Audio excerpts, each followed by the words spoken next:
us, having been with us before here at 40 Plus. He's the managing editor of Leader to Leader. He'll tell us more about that. And author of Creating the Future the Peter Drucker Way.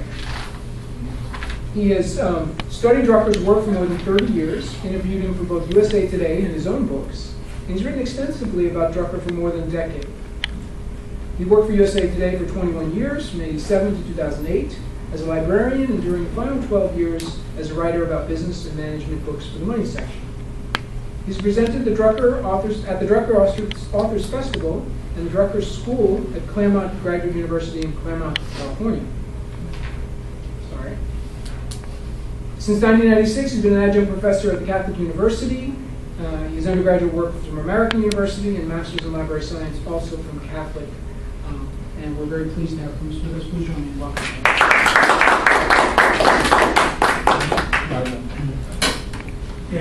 Thank you, Ken, very much, and thanks to all of you for being here. Thanks to 40 Plus for having me back. This is actually the third time that I've spoken here. I spoke here for my first book, which is a couple book, back in 2009, and then in 2013, when Creating the Future the Peter Drucker Way came out, I spoke, and both of those were the old location near DuPont Circle. So all of you, from hearing it's a very cool way of introducing people of what you value and what your experience has been and what you hope to do in the future. So I think one commonality, though, is that all of you are knowledge workers, which is Drucker's term from 1959, really when there weren't lots of knowledge workers at that time. But that term that he kept throughout his life.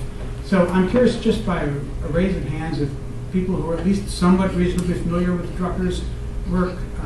Okay, so some of you, yeah, there you go. My talk today, and I want to do interactive because I think that's the way that people really get a lot out of the material. But my talk is going to be informed by my work on these two books. Some of that was direct interview material with Drucker. I was very privileged to have interviewed him both for USA Today and for the books. Fortunately, he passed away before the first book came out, before I even had a book deal. But he did give me interviews for the books, and then I went back to some of my notes for the USA Today interviews. And as Ken said, that I've been studying his work for 32 years to be exact. And then the other thing is that informs me what I do is today's Leader to Leader, which is the publication. I'm the managing editor. I've been the managing editor for 7 years now. I've written for it a couple times before that. And Leader to Leader has roots in the Drucker world. It's co-published by the Frances Hesselbein Leadership Forum. Any of you familiar with who Frances Hesselbein is? I think you all, since all of you seem to have leadership as somewhat of an interest, and as a background, I think you find Frances's work very interesting. She worked a lot with Drucker over the years when she was the CEO of the Girl Scouts of the USA. Drucker did a lot of pro bono consulting with him, and then in 1990, she and a couple of other people formed the Peter F. Drucker Foundation for Nonprofit Management, which eventually morphed into her group now. They are the co-publishers. Frances is the editor-in-chief. She's in New York. I'm managing editor, working from home down here. So it has its roots in Drucker. But the other thing is that Leader to Leader is written by leaders for leaders. So we don't have staff writers, we don't have freelance writers. It's all people like CEOs, university presidents, or thought leaders contributing to it. So that's what really kind of informs what I'm going to be talking about today. So just a quick 101 on Peter Drucker. He lived to be almost 96 years old. He was based out, as Ken said, at the Drucker School at Claremont Graduate University, Claremont, California. Presidential Medal of Freedom. So right around the time I did that article in USA Today, he had been, he knew he was going to get this award. He knew he was going to come to Washington. I ended in California. And he said, I'm going to be in Washington, but I'm sworn to secrecy. I can't tell you why. But it turns out it was for it was President Bush at that time awarding him the Presidential Medal of Freedom. So he was, this is just a very telescoped way saying who this man was. He was a consultant to major corporations, I mentioned nonprofits, Girl Scouts of the USA, many, many, many others. 40 books selling millions of copies worldwide. And I think one thing that's super relevant for everyone here is that by far the majority of those books came out after he was 40 years old. Way, even beyond that. And, you know, he was really working to very close to the time of his death at the age of almost 96. So I think it's like, whether or not we want to do that, I mean, I think we probably, a lot of us would like to live to that sort of age, and we may or may not want to work to that age, but if we do want to work to that age, I think Drucker's a great role model for it. And as I mentioned, professor at the Drucker School, but other universities before that. So just a couple of quick quotes to the whole idea here being that people don't take the future, the concept of the future really seriously enough, and it becomes very amorphous. But in Drucker's work, the future is really central. And so what I tried to do, let's say in the first book, in Living in More Than One World, the one where Francis wrote the foreword, Francis Hesselbein. So what I did there was, my contribution was, I feel, was to put a framework around Drucker's work on the individual, which he himself never really did. He dealt with the individual in many, many books, and he had books kind of were individual oriented, but it was different really from what I did in organizing that work. What I did on the second book, he had lots of work on the future over many, many books, many, many years, but never organized it into one body of thought. And so that's what I did. That was my contribution. And you could see through this work about how he just felt that the future had to be taken very seriously and had to be just a part of your daily thought process. Joseph Masciarello, a really interesting man, is a professor at the Drucker School, recently retired, and he worked with Peter on the revised edition of a great book called Management. The original book, which was what got me interested in Drucker, was 839 pages, and they edited it down and changed it around a bit to about 560 pages for the management book, which came out a few years after his death. But Joe Masciarello worked with him on that book. So this whole idea of creating the future day by day, in the here and now, one of the things that he said is that not just leaders or CEOs or whatever, but all knowledge workers making their plans, their thoughts about the future, but it's created day by day. Everyone, people in this building, people in the next building, wherever. That's how the future is created.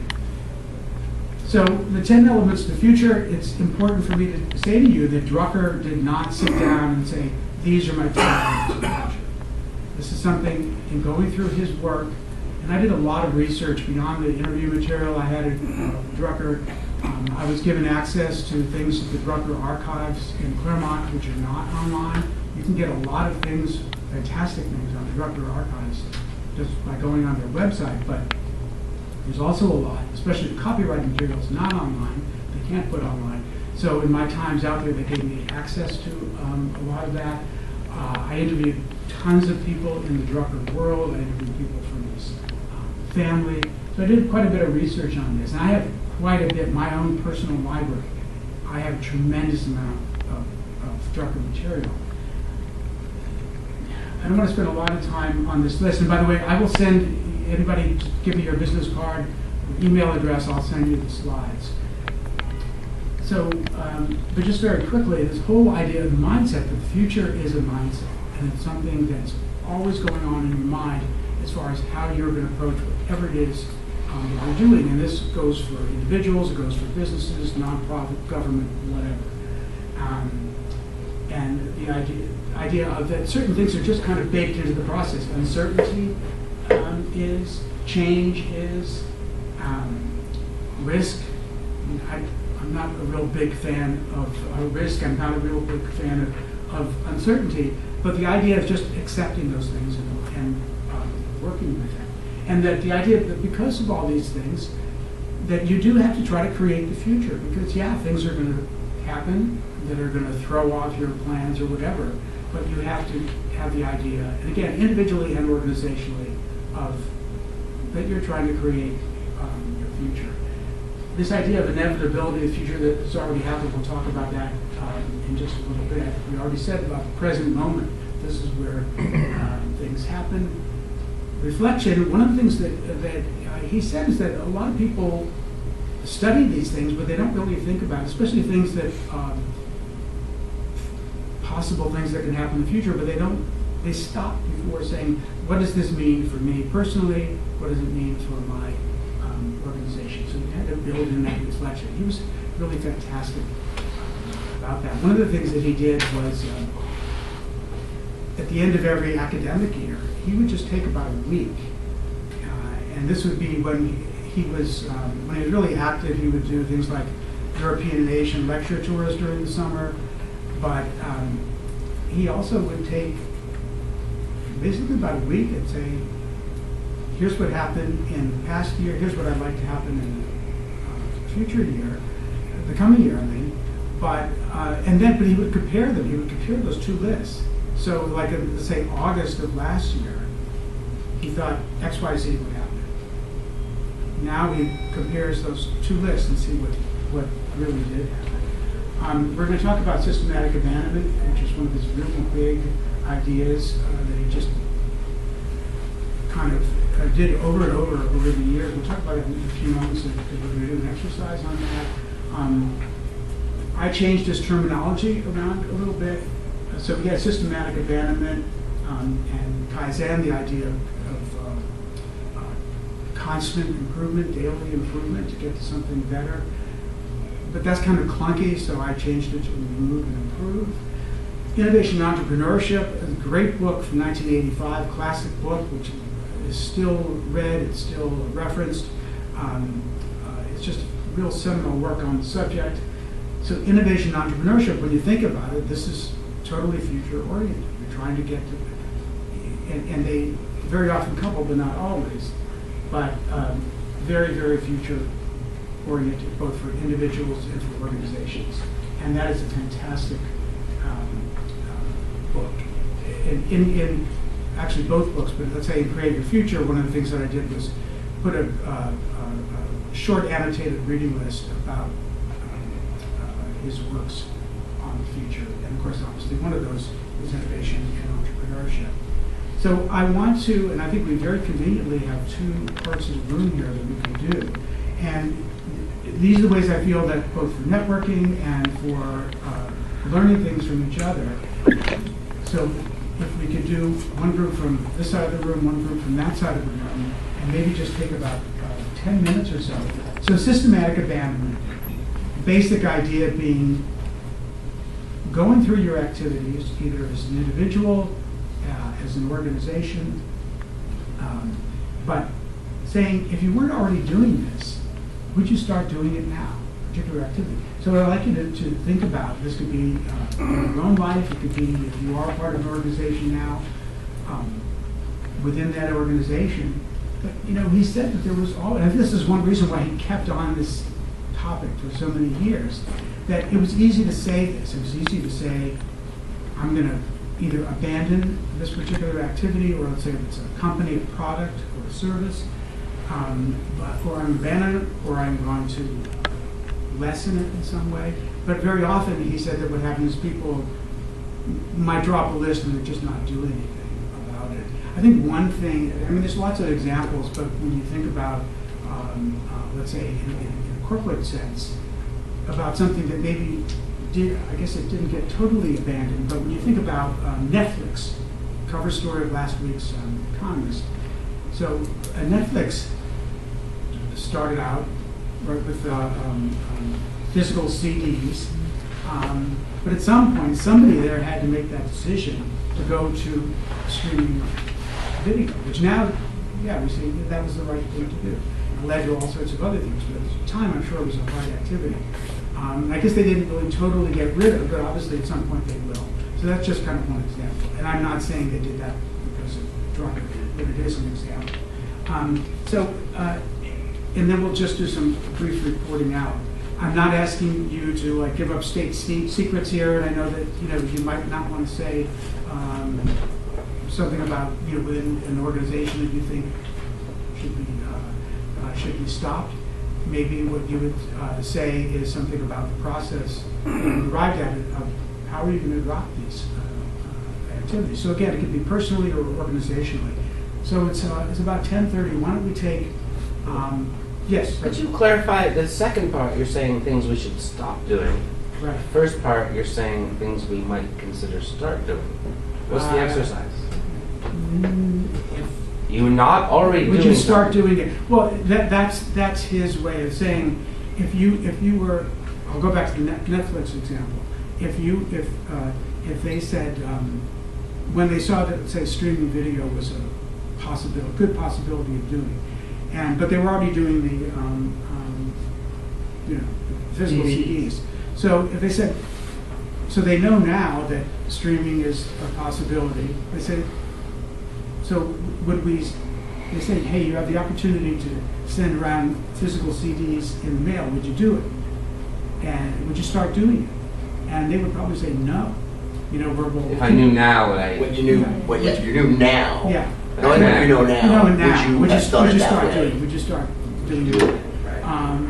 Would you? Or continue. Yeah, or continue to do it. But I think when they phrase it that way, it's saying, would you get into this business or into this activity? But it's with that current knowledge, and I think that's the key thing. And so I'd be curious to see when we do the reporting out what some of the thought processes are like about what you're deciding on to keep doing as an activity. And again, it could be organizationally or personally. So why don't we take maybe close to 10 minutes total for this, maybe about 5 and 5.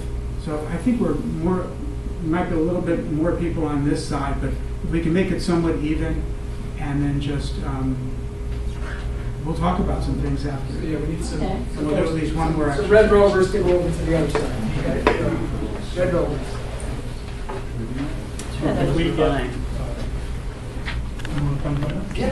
So we've got 5 here. Okay. So the ladies want to join that group? Maybe one in each group? That's even We'll be good. What's your name? One and one. That makes 6 Who's and next?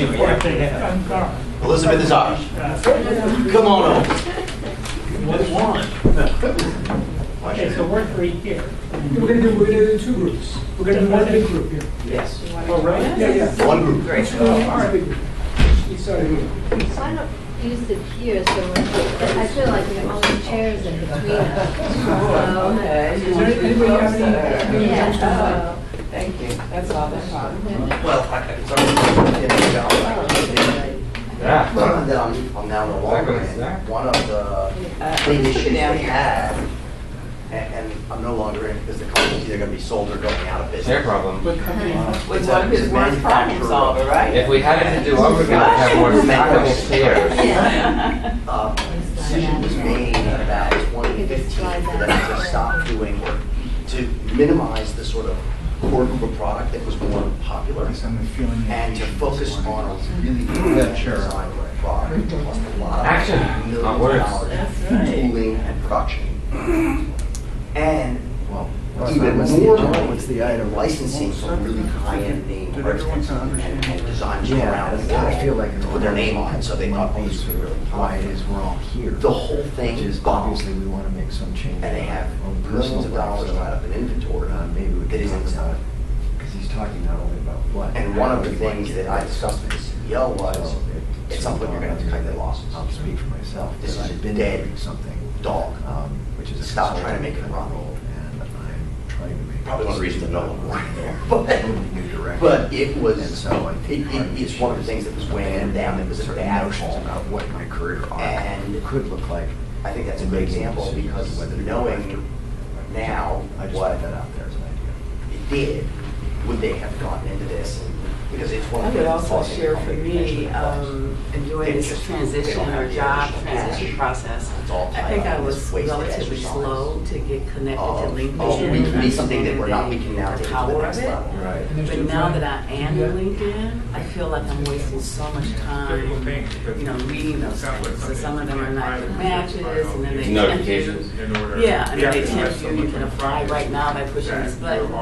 And so I just feel like, my God, that's wasting an hour and this is Exactly, junk, and you then know they what I went mean? all So Yeah. I'm feeling like I need to People take a made all different those decisions. approach That to. applies to a lot of different things, like I've been They've already hooked up with It's some easy to jump off. Oh, yeah. And they're sending me notifications about jobs that have nothing to do with me, so I agree. Yeah. Maybe the creative advantage is either how to filter or, I don't know, what the action item would be. Yeah, because you just end up, I find just, you could go through a rabbit hole and like, before you know it's an hour or 2 hours. I've also started delinking a little bit from people that are the friends who don't have anything to do with my career or where I might want to go. And by the way, so the I consequence of not that action was connect orders with people for all that popular stuff one that they don't stopped really know making or don't have shot anything through to the do with roof. me. Deliverables dropped through the floor. A school teacher in So Ohio, getting and I this see huge separation, and of course, one of the things I needed to manage was getting the So I- contract. Yeah. I limit what $1 actually million in back orders, but they putting out there. consistently So- because they couldn't keep up with demand. I wonder, well, specifically on that issue with LinkedIn, like just recently I got someone who Had sent me a message. It's a hard thing to walk away from it, Well, absolutely. they were a Very geography high school expensive teacher. exercise. Okay, so things are overlap, but I didn't really know why they contacted me. Because it's a perfect company to buy. And I wonder if it is really valuable at all to ever They're connect trying with to sell somebody you don't know. themselves. Yeah. Because even if they seem like overlap a lot, if you've never met them, like, It is funny. it seems like you should at least have had some like electronic correspondence, because you've never met them. It's the They're same not story. They need to really go someone you they know, need and to so then sell if and you want to take their connect, hit. Because that's where they're headed. Link They're- with they're people gonna- have some they're of eventually selling Obviously, and probably there's select. people and making can't nothing sell. but consult on how to. Other ideas? Yeah. yeah. And clearly, there's a way to do it that Yeah. we're Well, not. So. And they Because say- We wouldn't be I'm here a job if- hunt, so And they I'll say do it's job kind hunt. of, depending upon what you want to do. I mean, if you're about outreach or touching more people, so they say you should have 500 connections. I don't know who came up with that number, or why that number is. And then secondly, that you never know where the next opportunity is going to come from. So this geography teacher might know something about some fellowship, or might know something about some other opportunity that you're not even on track for. So this notion is that you never know who you don't know and what you don't know. Indeed, but let's say I do LinkedIn then. The only way I'm going to find out anything worthwhile from him is to talk. Connect that way. Well, And That's it's like, and that's frustrating. Like many times I message people on LinkedIn I have a book. and they don't respond, or they take a while. And I think people don't see that message function as like high priority. It's like, oh yeah, I have 500 people on LinkedIn. It's like Facebook. So how can you make this something more? Process, I just wonder if we can cut the process. It still happens. Yeah, it's so hard. not like No, it's going somewhere. But that's. But I don't know if you use LinkedIn or if you wanted to say something. I actually am almost disconnected from There's some social argument media also, of any kind, which I I'm know not- is I'm not sure extremely if it works. unusual. But- But but I, sort of because I also do be a lot of very facilitation careful, of very cautious, contemplative right? activities Resumes and only, things like this, cover that resume I'm with very places. mindful of how I maintain certain kind of So contemplative everyone else out. awareness and mindset. So I'm not, Yeah, but even then, I'm not, I think we've come to the and I time. realize if I wanted You have the to perfect do resume, certain things for and work-wise, no one knows. I have to up that. You might lose out. But I would also be People very less resume. discriminating. Oh, yeah, I know. And I was in the media for 25 years, including investigative reporting, a that's lot of less- it, so it's made I'm me still highly leery struggling. of having a major public Change. profile. Yeah. Some of that depends on the field I would and agree. culture we're talking about. So what is the action item we need to take? Specifically, I'm sorry. one of my sisters is 64 years old. Did you She's come with a an specific need or? LPN supervisor in a nursing Thoughts home. about- A I've career been working she's had for decades. around systematic abandonment, so Changes jobs I as a youngster. one of the things I'm Because there's considering such is demand in for her. All Facebook, for she has instance, to even do though is fill out an I don't post it, I application. keep it close She's got and I have lots wonderful of references. connections. So, the idea It's a of combination of colleagues, networking former and colleagues, not, friends, family. she doesn't really But I have to don't have a do network anything. because there's so many positions. On that LinkedIn, are I'm open. close to having 2,000 She connections. gets tired of And putting up with lately, this I've situation. been She leveraging just that a goes bit more. and moves to another And location. getting more She's the one-of-a-kind, unique knowledge thing that that I everyone use wants. and That's awesome. She's beginning super to lucky. leverage more connections for job opportunities. But I want to take that to a next level. Moving into So- another sector. And that means really leveraging those and, monetizing those connections. Now, either taking them to a new job opportunity or consulting opportunity. So that's, how do I make that jump? That's what I'm trying to figure out. Do you use the, mentioned one, we had you a speaker subscribe months as a ago talking about. premium when you see who's No, I doing it? don't do premium. I did that for 1 month and it was interesting. Was it? And I decided to not do it. It's like $30 a Yeah, month. that's- But it is kind of interesting. And Okay, demand. so this person was going to talk to me on the phone looking in first. Train you? Yeah, that's But, good to know. but it's not really. But, it took me a while, but to start getting more And you gotta referrals need for one, yeah, that's why they job need it. One of the opportunities or reasons it's consulting great. opportunities that match my skills. And Well, now I'm I beginning to get remember those. even 15, 10 years So, ago, it yeah, was- there's so a it's huge interesting. I don't shortage know of whether they nurses. saw me more And active or, And that's exactly so what happened, it's, which has led I to see it happening now. your sister being such a- But I need to learn how She to likes her own take that ticket. to a next level.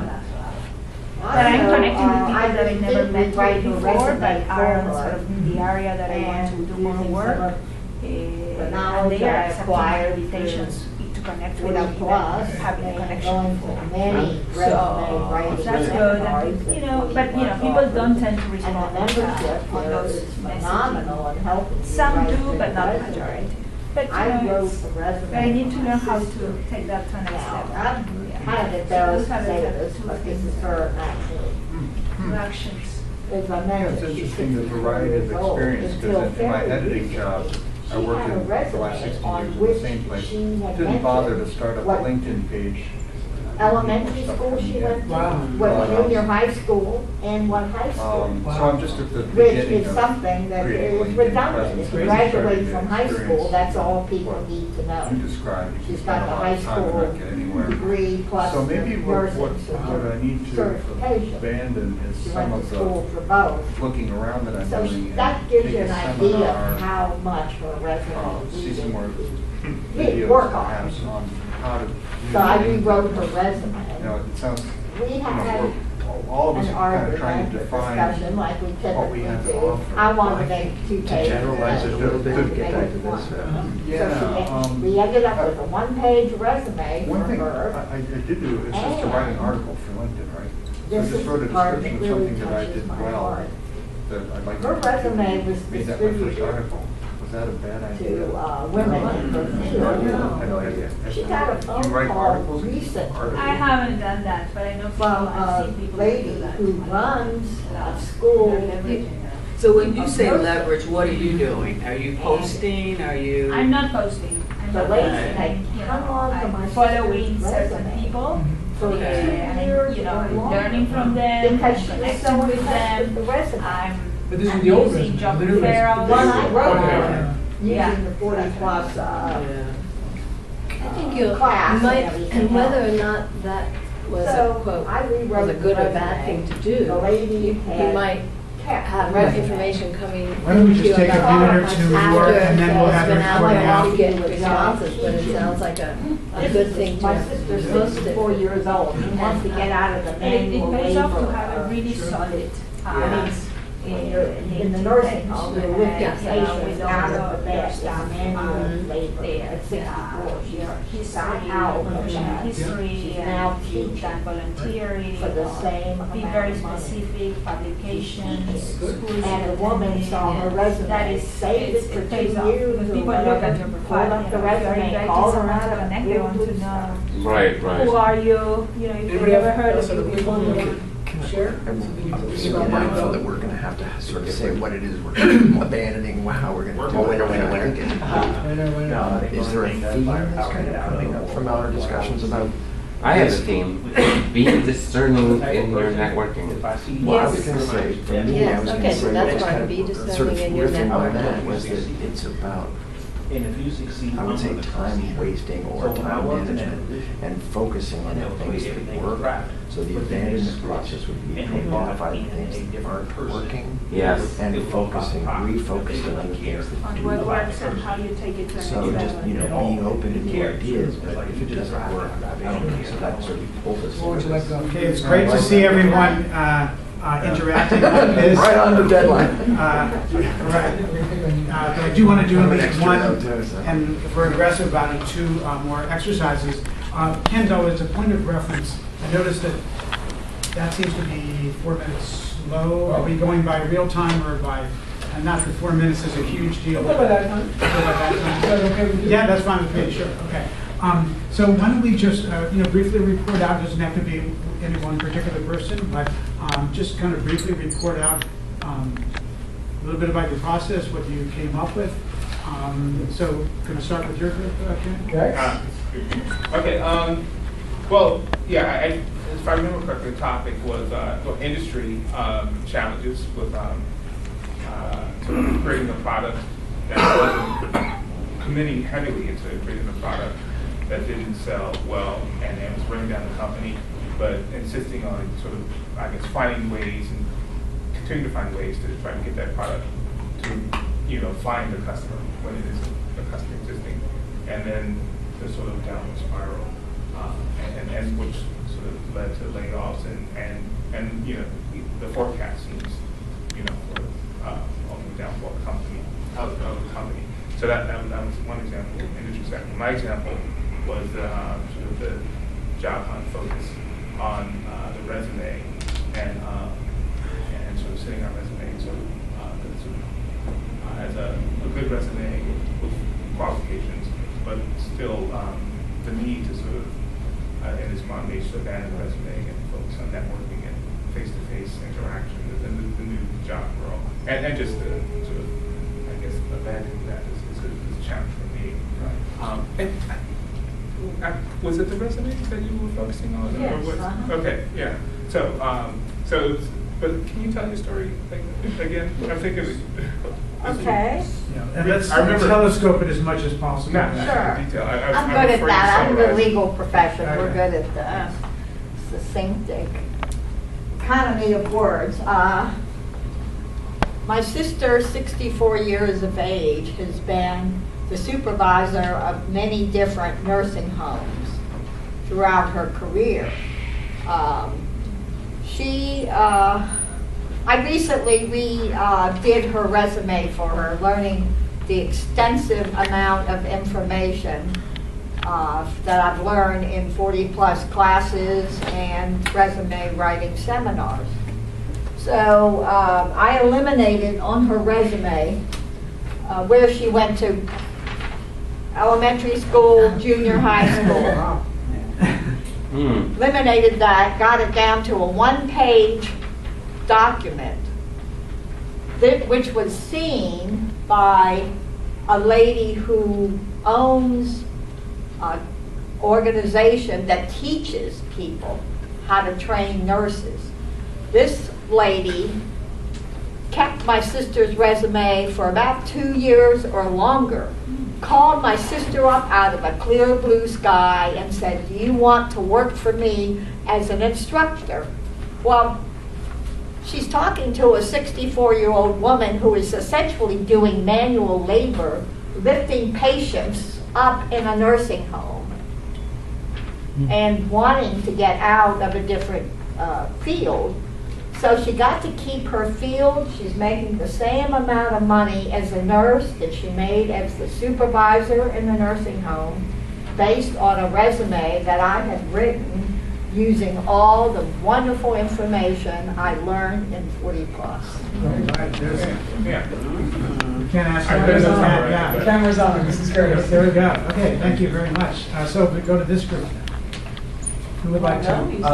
Yeah, we had a sort of wide-ranging conversation, mostly focusing on our own personal challenges and sort of kind of why we're here, and issuing that as obviously some things are working and need to be improved, and certain things are not working and need to be abandoned. And we had conversations about various things, but focusing mostly on social media whether it's a waste of time, how you do it. So I think what we came up with as an issue was how to manage our time well, how to take things and abandon those aspects of the social media, LinkedIn, Facebook, and how to use them and to be vigilant and abandon them when they're not working and focusing our attention on the things that are working. Is that a fair?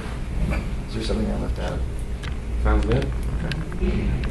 Okay, would you say that for some people maybe hadn't gone through a systematic process before that, based on your discussion, a systematic process of saying maybe this particular thing is not, I've done it, but maybe I shouldn't be doing it the way I've been doing it, let's say.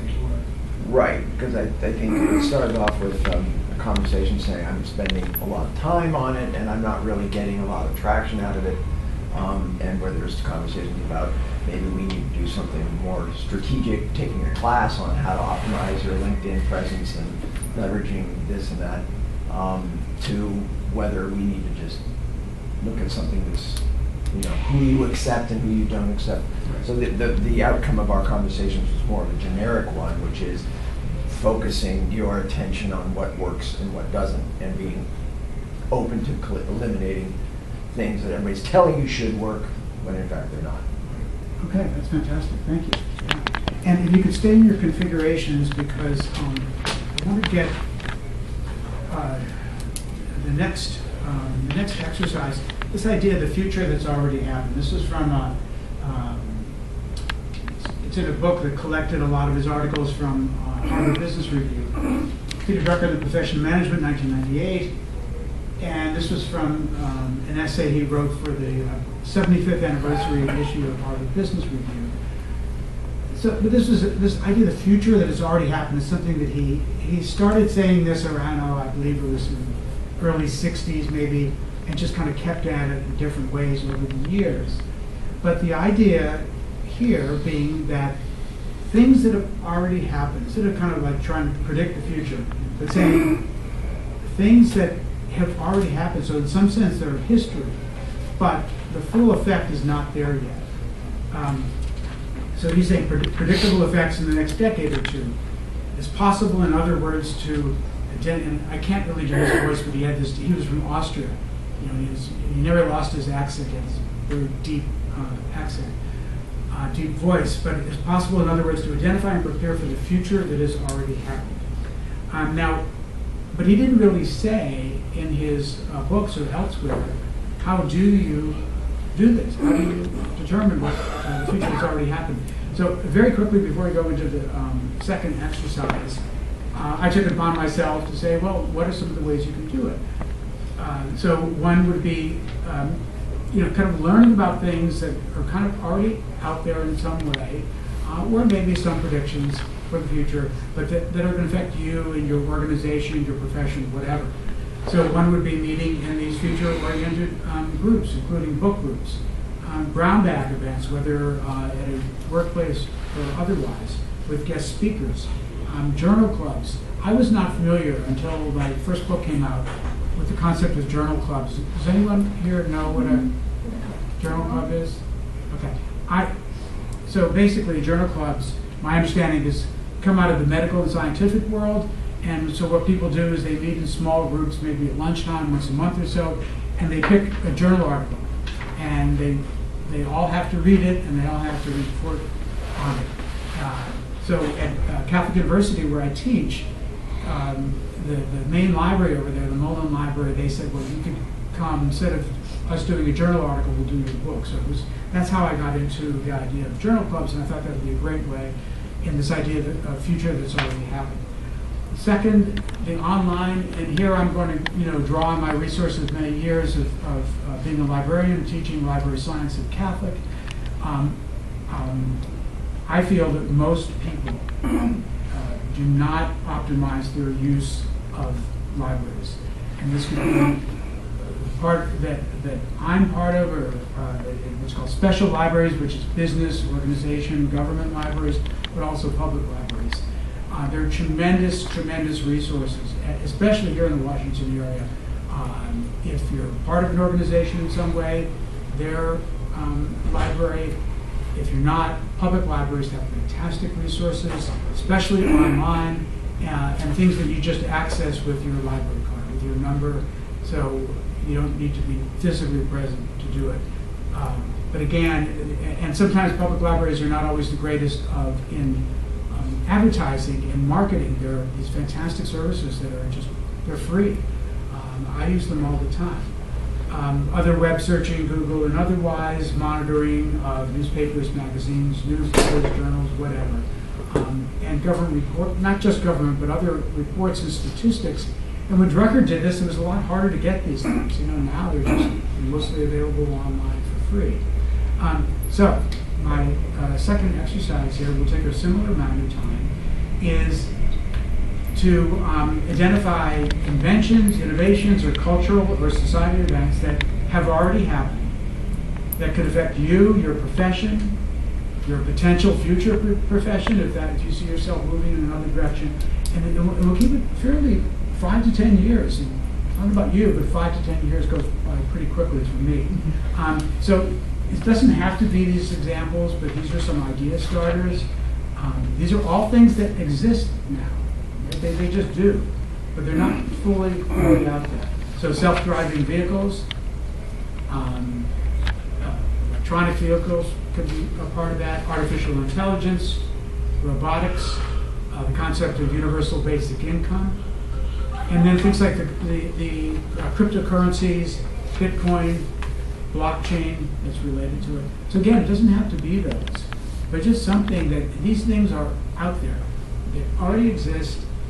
We don't see self-driving cars right now, as far as I know, on K Street, but self-driving cars exist. And it's only going to become more prominent.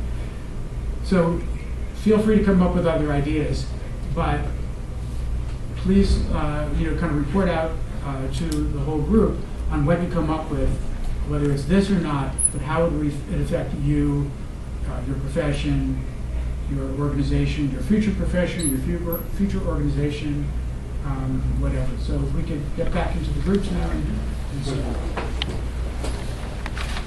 I'd like to mention too, I think 3D printing, the implications of that are huge for our health. Literally, as soon as we can be, once they figure out blood supplies, they can make body parts, they can do body parts now.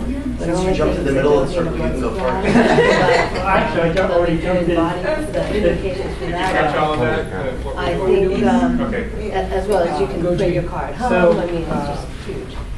The other for that is, I think the self-driving vehicles has a huge implication in one more thing of displacing workers. And I think it's really important that organizations, if you think beyond just, will that affect my organization? How is that the impact of things on the society we live in? If we really broaden it in that way and don't just keep thinking of one silo and then maybe a little bigger silo and a little bigger silo, because another massive thing of the future is how we're more and more, everything's becoming interrelated. So those are just two that came immediately. There's all those truckers and people who their livelihood is dependent on that. And that's one more thing that's going to be disappearing very soon. Because even the AI or the self-driving community that is here, they're still going to have somebody in the truck for years until we have way more cars right now. So maybe a generation before people are actually on the street. I don't think you're going to have a truck going down the highway at 8 miles an hour by itself. Well, I think it seems that things are reaching tipping points much faster than we think. Oh, yeah. And we're seeing that over and over again. So looking at it from today, it can be incredibly different looking at it 5 years from now, or 10 years from now. And those times are telescoping shorter and shorter. Well, telescoping is the wrong word, but collapsing shorter and shorter and shorter. So I think that when we think of windows of time, it's much I was shorter. thinking about this in terms of manufacturing because obviously Trump feels like we need to bring manufacturing back. But when And I sort of fails to understand is that the reason good example of something that, manufacturing to bring it back you know, is not the old 10 years from now, school there'll be steel worker kind of Well, guy. Everything is tech. that wave is coming. The change Tech and what was the last time? is well, tech. Automation. Automation. So the idea is that if we're going to be a truck Oh, yeah. it's going to I was thinking the government. and there's going to definitely fewer. There's might be one guy That's what I thought monitoring my three screens in an office somewhere. This is with the trucks going around the hook. My point is that that's the real change that's going to affect people on an individual basis. Well, self-driving cars are How they use it, not drugs, Right. rather than self-driving cars scare them. The one that's really kind of really. And I think another huge difference is the ability of genome mapping Okay. in the health field, and how things will be literally targeted to your own individual anatomy as far as treatment. You know, and then, Just you know, a lot. I'm curious how that kind of affects people. It was real powerful. And the drive that might affect people's careers directly. If there's innovations for people, just it says me and the energy to work small scale energy. This is happening, but the change in that much technology. pricing and the acceptance and this kind of stuff, and the universality of it, and going transitioning from the sort of government Even when you come to work. incentivized industry to be more self-sustaining. I want to requiring sort of a shift in how you think So we're gonna close the doors. implementing stuff like that. So Everything's that's gonna kind be of, glass. for me, that's what I took. And then when I say I want privacy, I just say privacy. I need to think Become how frost. I can actually And approach that's it. opportunities. And that's technology already It is sound. private Sound. sector exclusive rather than sort of It's here, but it's really, I think in the next few years, we're really gonna take. Wait, so what's the technology? Oh, and for example, just renewable energy and energy efficiency Read tons of technology. articles you've seen recently But that's- about the struggle. What's the new thing? That- Well, then, for example, the price of solar panels or something getting to the point where Okay. it's actually competitive. Okay. So just- Right So now, we government went from incentives are down being from eliminated. Alexa Now to there's TV that can do it. huge amounts of interest. It's kind of They becoming more want de everything rigueur, digitized, everything as a at their technology. hand, So if fingertips. you want to be in So that business, the having a brick-and-mortar big background in government programs supporting it is less important than knowing how to actually execute it on a pure access standalone online, financial and the mentality. Business and technology will I trump. view it as a Shouldn't element of that, is that, oh, Shouldn't use that word, but it's- Let's Business technology will move it forward because they're making tremendous leaps in bigger that. So things. for you at the job, There are 20-somethings that are very comfortable spending. I mean, that's tens of not thousands of new dollars at on all. products. Yeah. Well, other I things would like. never. Like In how my you world, in value the it. nonprofit environment, I But think we're- what's happening. Of with the this last generation of it. general Because they're distrust that doing it. people have in all institutions. I'm just gonna send it back. It's the elimination of federal funding to a lot of of traditional, where it's particularly humanitarian programs that I can work on. Well, So and therein I lies think the with that kind of safety where there net is a disappearing, piece of it. In fact, more there's and more an article I read, nonprofits will actually have to consolidate or close even, down, and more will be driven by money as opposed to work. So, you know, there used to be. As opposed to mission. Right, but now it's the profitability, what's the metrics, how do you define success, and those kinds of things. So I think the talk to other human industry beings, will go see it, through a touch it, feel it, significant taste it, shift. whatever it It will is, become much to smaller, avoid and I the think more really concentrated, problems and that more are relying on a are few requiring of some heavy hitter optimization or donations as measurements opposed to or wider whatever, market that, appeal. you know, you put the people back in the process. You Non-profit. I think it's a pendulum that goes swinging Yeah. from one More extreme concentrated. to the other extreme, and eventually, Yeah. and sort of my Particularly latest ones sort that have been of doing a lot revelation of, is, and something I've been thinking about international right Yeah. now, Yeah. it's gotta be So in that where I does was- work with that. You can't have Yeah. all one Yeah. is falling Yeah. out. The money is- And the smart It's things gone. in my world are. I most using recently worked them for Lutheran together Immigration and very Refugee well. Services, Oh, wow, that's great. and they got But over think 92 Well, so cents of every dollar you from the mentioned federal government. When that money shrinks, they pay you based on the number of immigrants that you bring in. They have a You can't online. get the private money to pay us Give enough to us a replace call, the but government. they have a planner So your online. infrastructure, they no Look longer at have visual the and layouts of a that bathroom. administrative Okay, now expense. if this- Right. this- Overhead is Oh, much it's gone, more. right? That whole level of people, that whole Visualize level of people. the Travis funding ain't gonna do it. And That's In fact, they what's happening- What funding? Crowdfunding. The ability to not to see this, Well, but now come and talk to and that us. will, So that that's a creates more good competition. integration. That's an interesting thing, like, With the you know, humanity. people think, oh, well, can't they just raise money? But That's where I see things. No. the money comes in really big It's lumps. really interesting, Yes. but it's a challenge Yes. because Yeah. Most of that other funding and you're even talking about people is all running things one-off right now stuff. are all It's not freaking out. sustainable. Their kids are Like like a foundation. Yeah, you can't do I think the, that. Well, no, but I the mean, other some side of- nonprofits do of what you raise see- I mean, well, it hundreds seems of millions of that dollars of the consistently, computer, but for international That's development, not crowdfunding. no, well, no, but I'm It just, but even made me just think of raising cars money for and individuals, how- it's not gonna work in that case. It's basically the And same. even those So larger ones that computerized do and have any the car track doesn't have record, like the it's not American Red tracked Cross, and like it United falls Way, onto if you look Well, closely, the you other thing see was, them being impacted. that I thought it was Now, the next Kellogg was Foundation, like Rockefeller faster, money, faster, that's faster. long-term money, Where- they've and got, it's probably you know, gonna catch up revenues with that are the generated maybe based on generation that investments. was where- But it's still not the kind of, the layer is not there. That kind of gives you Layers of- the layer of funding to actually build an organizational structure. And then they also say with these new high-tech guys coming in, they call themselves disruptors. So instead of putting the money with traditional nonprofits, they think they can do it better. So that's the money behind all of the charter schools, right? They're smart enough, that's what they do, they disrupt markets, right? They build things from the ground up. They don't reinvest in existing structures. Yes. So there's a lot of And change. it's very short term, social impact type, very short term, there's no sustainability. No. Very, Well, I very think so. long-term Going thinking. back to the task here, which is It's kind identified of with flipping it dimensions, I think over on we can its see two side a little bit, convergent kinds of saying, things. well, what One is is that that, for? well, we can look Try personally that at on Trump for what's going on. I think it's part of a much bigger Oh, yeah. situation where they're shrinking down the rules of government. Then you've got this kind of convergent high-tech By using, component to it. kind of As an example, I was talking to somebody about, you know, is there something like an Airbnb for artists? Is there something that there could be an app that would show them immediately? Because a lot of folks people actually have. Oh, I was amazed to find out. And there's even services to provide them. Is there a way to kind of create some convergence there? So my, If they have access to the- Why don't we just take a minute or two more? Public, they could go to the public Well, I was library. just thinking, public library, community Going health down, center, particularly with there's the lots of traditional. ways potentially. Is there a way that the new If the upcoming interface is more than a video including money? Right, like I remember the things, Can remember have a ever seen the supermarket where you would, Absolutely. that blood pressure test? Have that. My brother and I used to mess with those things all the time. I sit down, you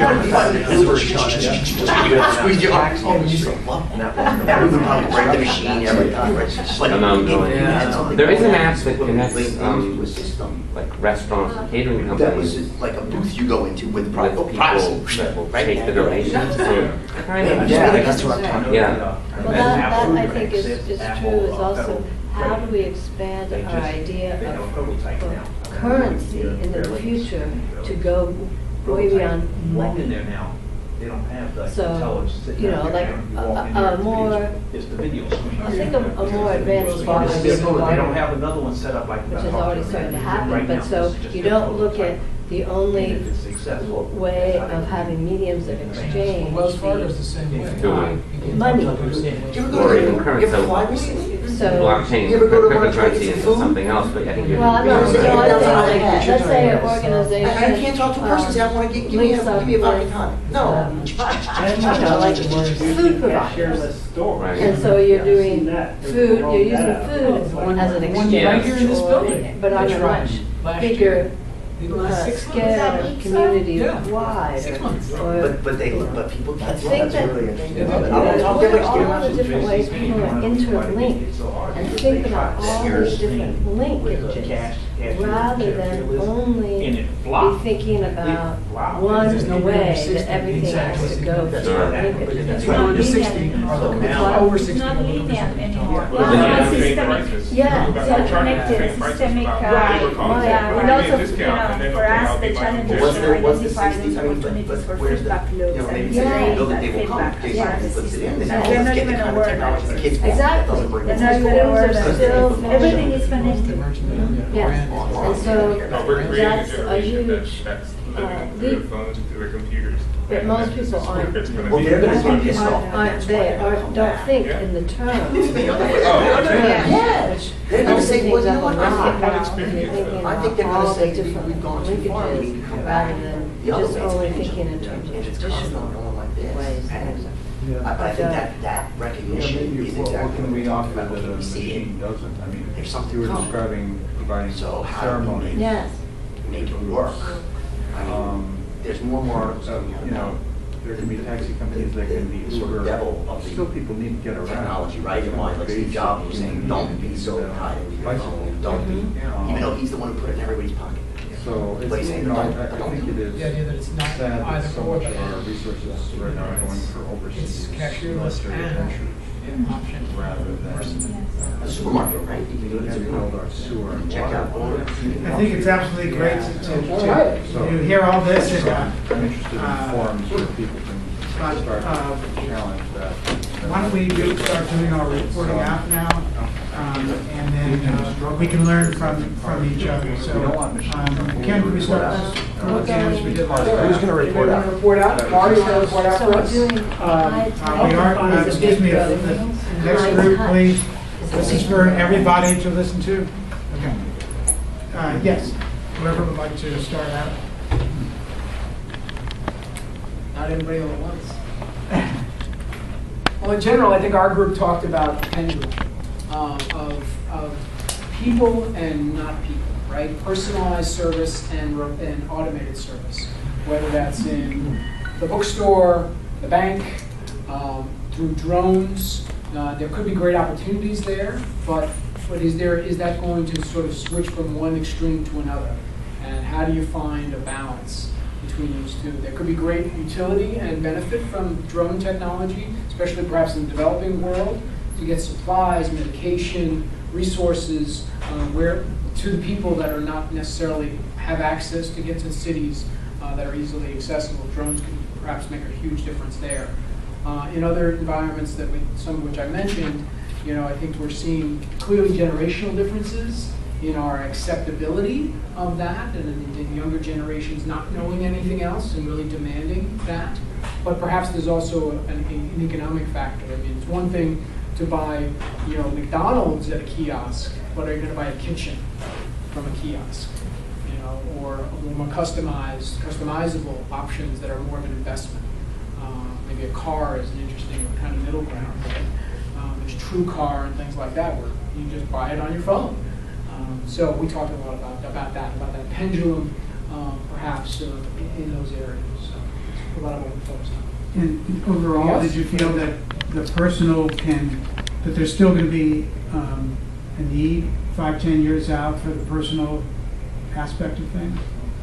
Yeah, yeah. We talked a lot about the fact that there, one of the reasons for the pendulum is that as things have shifted, like we talked about the example of the airport. Now, when you go to try to go get a sandwich at the airport, you want to sit down, even at especially in LaGuardia or JFK, it's all, even in National, it's all on an iPad. If you're sitting down, you don't, the waitress or waiter doesn't come up to you, oh, hey, how are you? My name's Bob, I'll be taking care of you. No, my name is iPad, and I'll be taking care of you. And you just do it all yourself, and then the food comes, you pay right there on the iPad, and off you go. Well, there will be some of us who are 40 plus are saying, that sucks. And the young kids who that's all they know, there's a lot of flashback even now about how the technology is isolating. And even though you're supposed to be more connected, you're not connected with other people. So there's going to be some pushback from even the 20-somethings and teens now to say, I want more interaction because that's more like the old days. So there's going to be, the pendulum's always sort of moving, but we see that that's what this is talking about, that things are already happening and it's changing, so you got to be ahead of that curve. So we're already moving to this very technology-driven, but things are going to start to come back the other way. So that's the future. It's already created, and now you got to be ready for that intermix of human and technology.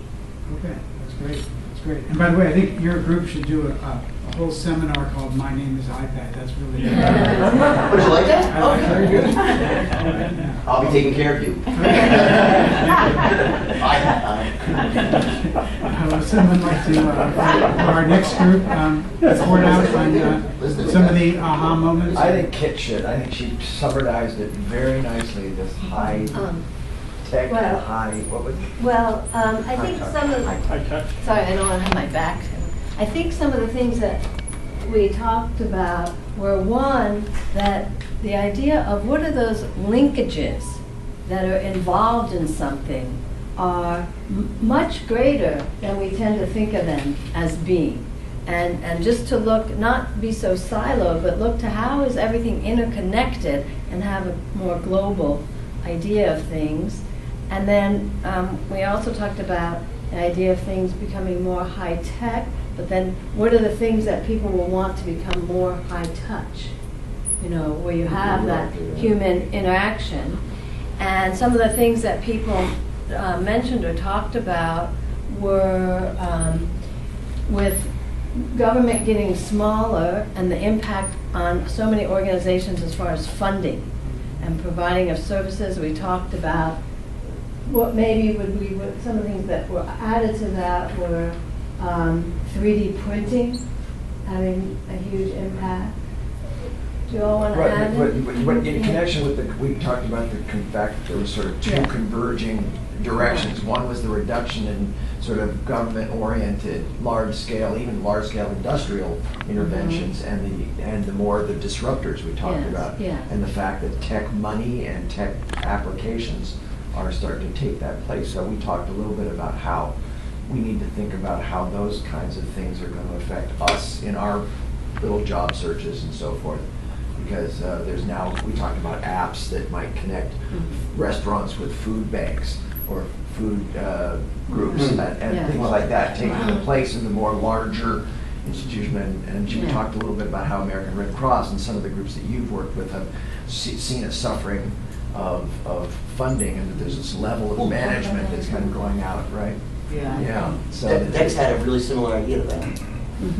Tell them how your idea goes.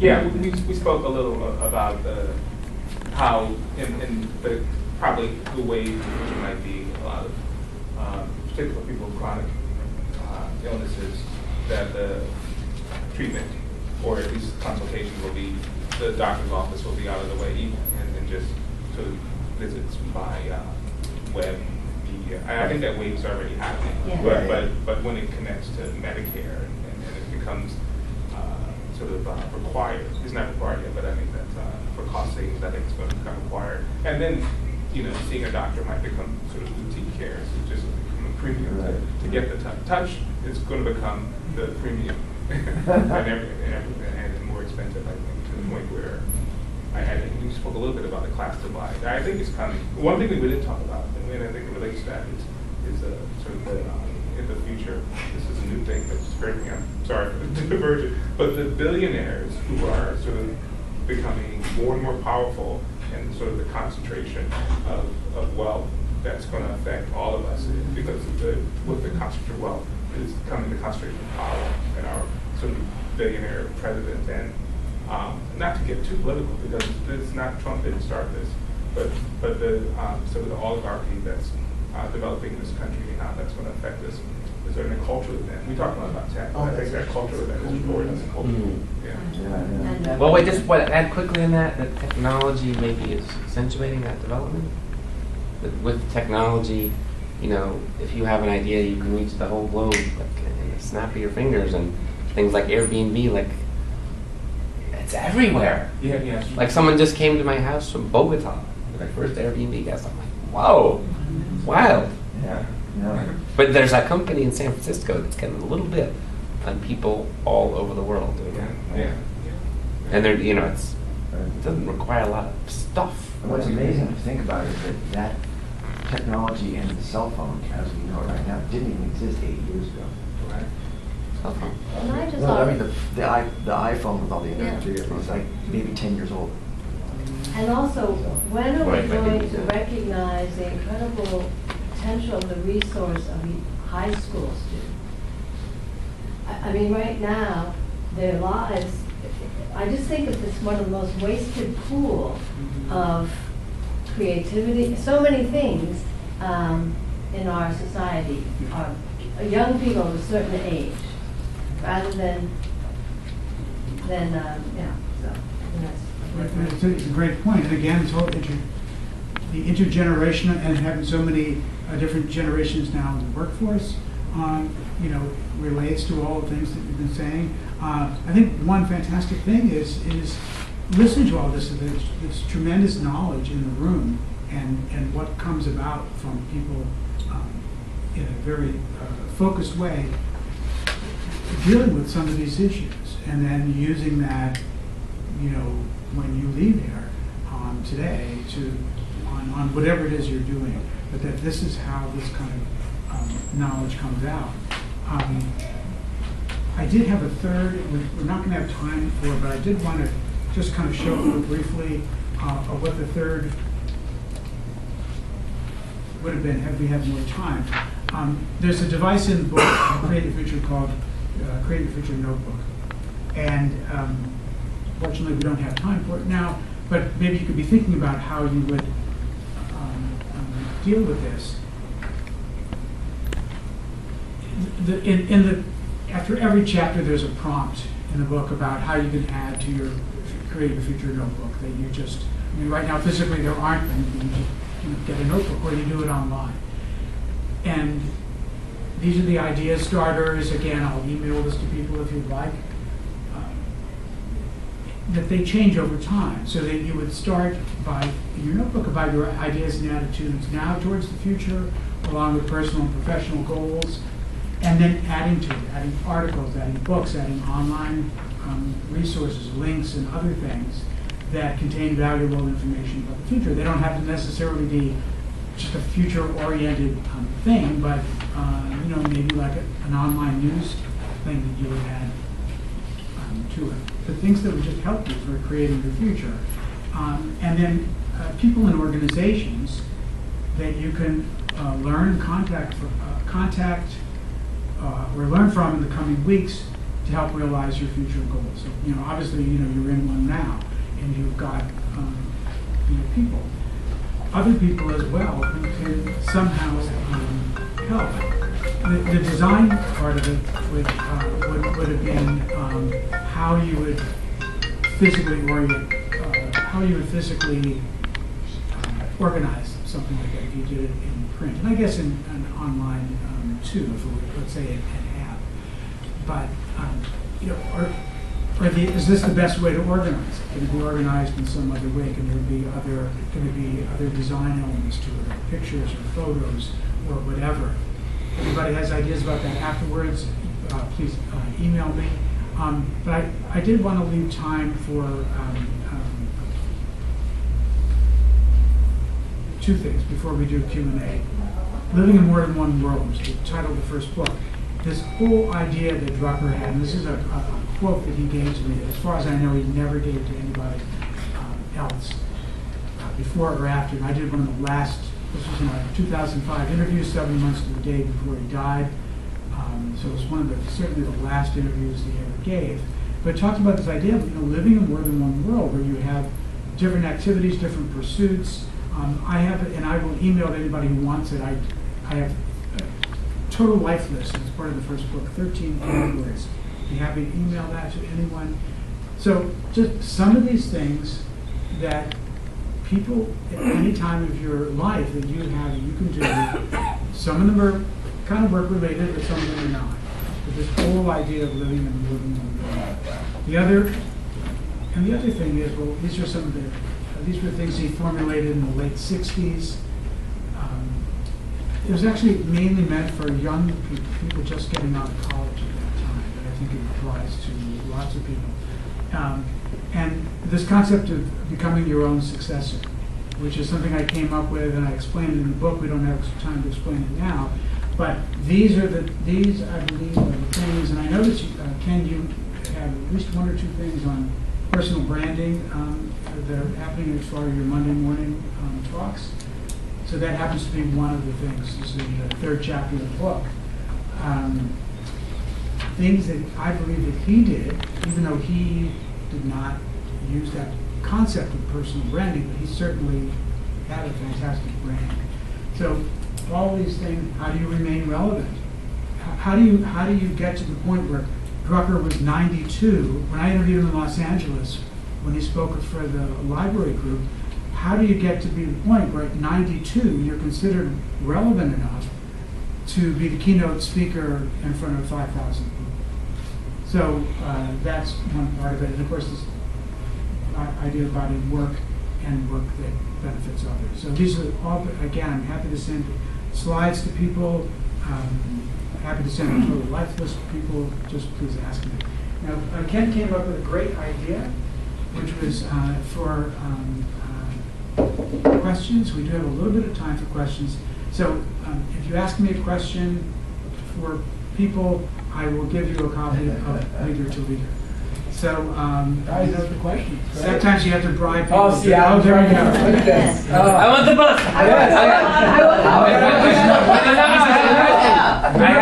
First I said good questions. Right? I have a question. Sorry, how did you get the first try? So, Good question. when was that? We talked about branding. Was that like 2 weeks ago? On the 26th. And there was this whole thing like, oh, what does that really mean to have a brand? And I see you have diversify your efforts, outputs, develop a powerful personal brand, which is interesting. You have those there together because often it seems like people are suggesting when they say, what's your brand? You don't want to actually veer too much, but maybe, the diversify efforts and outputs, it's all kind of a piece, but doing different things that really interrelate with each other. Different kinds of writing, doing writing and speaking, kind of getting your knowledge and your showing people what you can do in different ways, even though it all kind of connects with each other. That's a good point, because you're right about that. A lot of people say, well, you have to super focus. You have to get like this incredible niche, and you don't want people becoming confused about what your brand is. But I think that you're thinking along similar lines to me in terms of what you said about the different sorts of writing. I mentioned in the book for Drucker that he did this, all this writing for Harvard Business Review. He had a column in the Wall Street Journal for 20 years, but he also wrote for things like, some people here must remember Saturday Evening Post. Remember that? So he wrote for that, so you can have like a different audience for that. So I think that's part of it. So I'm going to give the first Leader to Leader to you. Would you pass that back? Wait, can then I sell it? Can I auction it off? Entrepreneurial. So you mentioned the journal clubs. Right. Could you be a little bit more specific on opportunities for engaging? Oh yeah, thank you. With those opportunities, and how do they connect to materializing what you're suggesting here? I think in a journal club, you'd either have to find an existing one at your workplace, which may or may not, or your organization, which may not exist, or kind of what I'm suggesting to get it to be future-oriented in some way is to form your own. And it doesn't necessarily have to be a journal article. It could be from wherever. It could be, but it would be a book or an article. But I think the key thing with the journal club is that it really has to be taken seriously. It's like I'm in a book group, not a future-oriented book group, but a book group. Do I read the book every month? No. But for a journal club type thing, you're really supposed to come and be prepared that you read it. So I think that you could just form a group and call it a journal club or whatever. But I think there's lots of publications out there if you wanted to go that kind of future-oriented way. Either their publication or things from maybe they have on their website. There's a group called the Institute for the Future that we just did an article by Bob Johansen, who's been the CEO there for many years. The World Future Society, they used to do The Futurist, which Drucker wrote for once. The World Future Society is, I spoke when they had their conference here a couple of years ago. They're a fantastic group. I think both of those groups have just great material. So, so I think the key thing here is you're going to maybe have to go form one. Okay, Form good. a group. So if we could pass this. Yeah, thank you. And Kip, I'll do you, and then one other, because then I'm out of maybe a later. So, I have a question. I've worked for a real variety of organizations, and I've been amazed. Not one organization has as part of their intake, or any user from small to very big, to get like a skills and gifts inventory of their employees. They all are focused on the people to meet their job description and what they have to do, but they don't do something to see, oh, what are the resources among these people that we have here that go beyond that, so that you could be bringing together people in all different ways and normally you wouldn't do, because people are only being identified in terms of their job description. So there's so much wasted creativity. And so is that something, or the same way about bringing people together? I've been in an organization where they bring people together who run up for a group, who run up and down the entire hierarchy within an organization. Or does he talk a lot about how you, or bring people together who their jobs don't seem to intersect? Does he talk about any of those ways, or that idea of those? One thing, if I could skip beyond Drucker for the moment, because this is something you reminded me of in terms of what are we dealing with here in terms of our people. What can our people do? What are their skills beyond just the job description?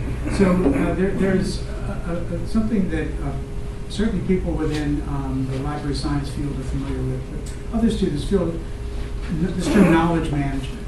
Now, knowledge management has become one of these terms that it's kind of like it is what you say it is, but in the original forms of knowledge management, which go back maybe 20, 25 years, part of it is saying, what kind of expertise do we have in the organization, and how can we tap into that? So is it a database? Is it whatever?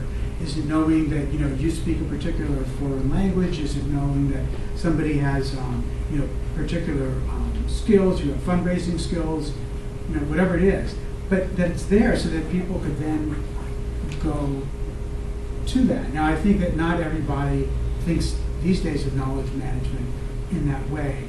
But I think if you look up things online or in books about knowledge management, you will see that concept and maybe see how you can, for your own benefit or the benefit of other people here, how you can apply that in some way for the benefit of yourself and the organization. So thank you very much. Okay, and let's do one here. I'm fine with either both. Okay. Yes, ma'am. You said that we can become our own successor. Can you talk a little bit about that? Okay, so the roots of this is after my first book came out, I was contacted by a Brazilian business publication. It's kind of like their Harvard Business Review. It's called Administradores. Really nice looking publication.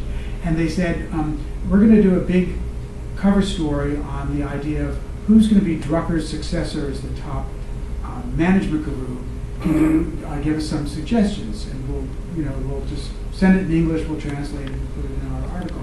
So I got to thinking about this concept, and I gave them some names of some people, but as they were saying about who's going to be the successor, I thought about that was already about 4 or 5 years after Drucker had passed away, and there have been all these things that come out about him online, other articles, other books about him, books by him that had been in process that then came out afterwards.